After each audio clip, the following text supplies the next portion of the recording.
Something is going wrong in front of a crowd. Someone has collapsed, or is being hurt, or is calling out for help. There are 20 people who can see it, and here's the disturbing part that researchers have found again and again. The more people who are watching, the less likely any one of them is to step in. It sounds backwards.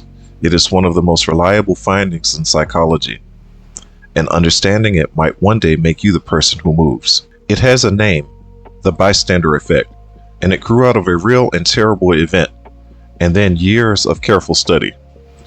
The core finding is simple and hard to accept.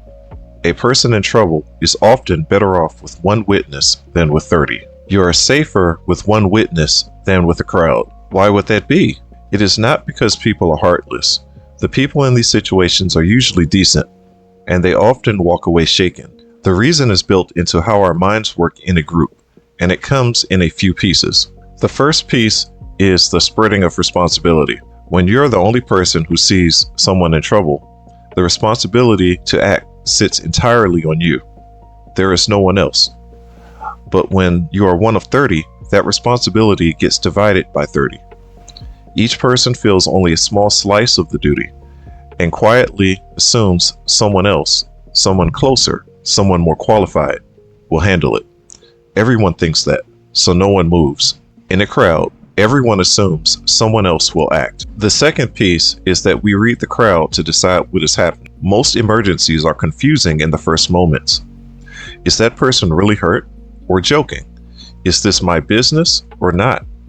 When we're unsure, we look at the people around us for the answer. But here's the trap. Everyone else is also unsure and also looking around, trying to look calm while they figure it out. So each person sees a group of calm faces and concludes it must not be a real emergency. Everyone is reassured by everyone else's fake calm. The group talks itself out of acting. The third piece is the fear of being wrong in front of others. To step in is to commit, to say out loud with your body, this is an emergency and I am doing something about it. If you are wrong, you look foolish in front of a crowd. That fear is small compared to someone's safety, but in the moment, it is enough to freeze a lot of people in place. So they wait. They wait for someone else to take the risk first. Put those together and you get the awful math. More witnesses means less personal responsibility, more false calm to misread, and more people to be embarrassed in front of. The crowd that should mean more help often means none. More witnesses, less responsibility, nobody moves. Now the important part, because this is not just a grim fact about human nature. Once you understand the mechanism, you can beat it, both as a witness and as a victim. And the fixes come straight out of the same research. If you are ever the one in trouble, do not shout to the crowd. A cry to everyone lands on no one because it triggers the exact diffusion we just talked about.